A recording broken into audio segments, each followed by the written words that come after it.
Hi, I'm Libby and welcome to my channel. Today I'm going to be making some soup, so I thought I'd film it and bring you guys along with me.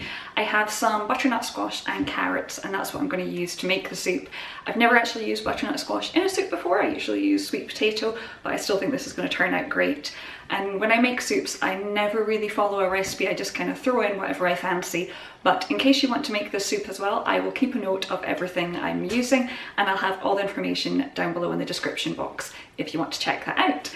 So first of all, I'm just going to get my apron on and start chopping, and I'm hoping to have a big enough batch that I can eat some of this tonight and then portion it up and maybe put some of it in the freezer so I have an easy meal on hand another day just ready to defrost and go. So I've got my chopping board and everything kind of looked out. When I am making soup, I like to have a couple of bowls out, one of which I'll put in the peel as I go, just ready to put in the bin, and the other one I'll bundle up everything ready to go in the pot when I start cooking. For the butternut squash, I am going to peel it today. I think some people do leave the skin on and that's absolutely fine, so it is up to you, but I will be peeling it, just so you know.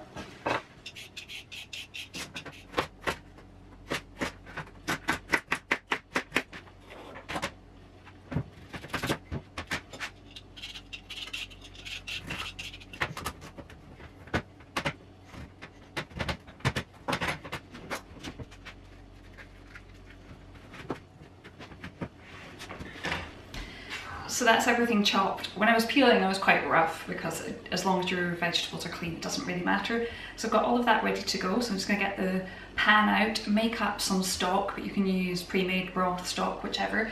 I have an onion here as well, and I'm gonna add some, I would like a bit of a kick to it. So I have some chili here, and I'm also gonna add some cayenne pepper and cumin as well as salt and pepper. So let's get all of that organized and ready to go. I'm gonna give my hands a wash first though.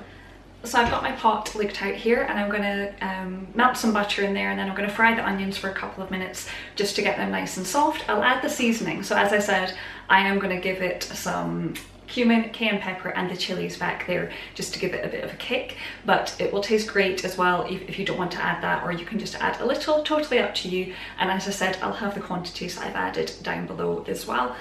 Once that's done, I'm going to add the veg that I just chopped up, the butternut squash and the carrots. Soften that maybe a little before I add my stock, which I've made up to 750 mils. If you're in the States, just a pre-made broth is fine, and I'll let that boil and simmer for a while. If I need to, I can go back and add some extra water, but rather than just tell you, I'll just show you what I'm going to do as well.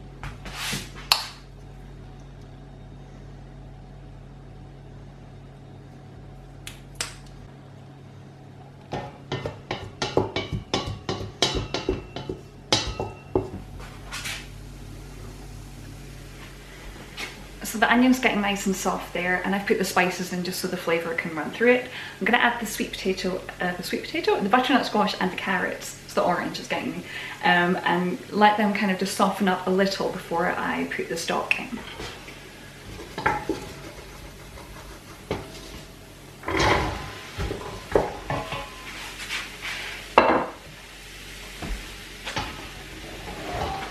So give that a nice stir. So that's it all in the pot. I'll just give you a quick look in there.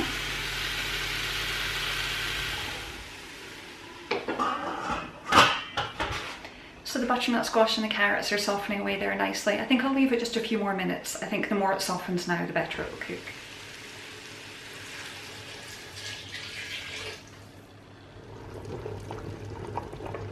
So that's now boiling away nicely. In the end, I actually added extra liquid to it, but as I said, I'll have all of that down below.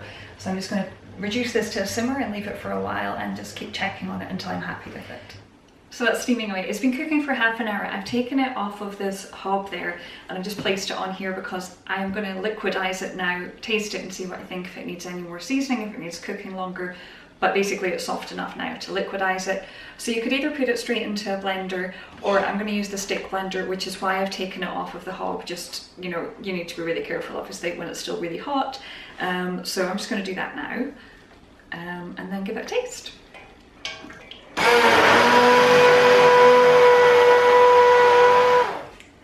So I finished liquidizing it. I added some extra salt and quite a bit of black pepper, so I'm really pleased with the taste now. So all that I need to do now is dish up and serve. I hope you enjoyed that video. Thank you for watching, and I'll see you again. Bye!